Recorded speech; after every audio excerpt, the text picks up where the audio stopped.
In respect to the tradition and customs and in attempt to preserve them, the tourist festival entitled Shepherd's Days has been organized in Serbia for years on St. Paul's Day, which is when traditional fairs were held in villages where shepherds would gather to compete in strength and skill. The gathering is held in Kosjeric, the place where the earliest roots of countryside tourism in Serbia had grown. The first event, Shepherd's Days, was held in 1980 on the vast pastures of the Grad hill near Kosjeric among the pine woods. The hill was resounding with sounds of pipes and traditional folk songs were sung by many, so the festival was called old-time singing among the Serbs. Just like today, back then the villagers were enjoying the songs and dances as well as the kaleidoscope of folk costumes.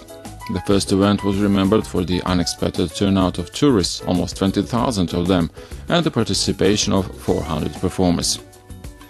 The statistics showed that in 30 years more than 30,000 performers took part in the Shepherd's Days, while almost 1 million guests enjoyed the natural beauties of that area and hospitality of the local people. Many had come for the festival and decided to stay for a vacation in one of some 20 households that offer countryside tourism services. The Shepherd's Days is an event that has for its goal to depict the beauty and spiritual heritage of the Serbian people, but also serves as the opportunity for making friends and enjoying the program of the local cultural association.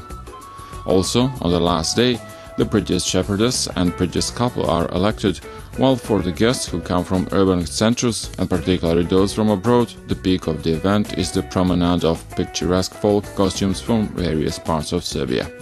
The guests get loud and excited while cheering during some old physical contests and games. Interestingly enough, the old-time living conditions had required people to be healthy, strong, but also agile and mobile. So they competed in who would lift more, jump farther, wrestle, but also who would sing better. Those are the contests that revive the spirit of traditional folk fairs that used to mark the completion of a successful harvest, holiday celebrations and weddings. This festival also revives the spirit of chivalry among the local population, while at the same time the women partake in cooking meals from old traditional recipes.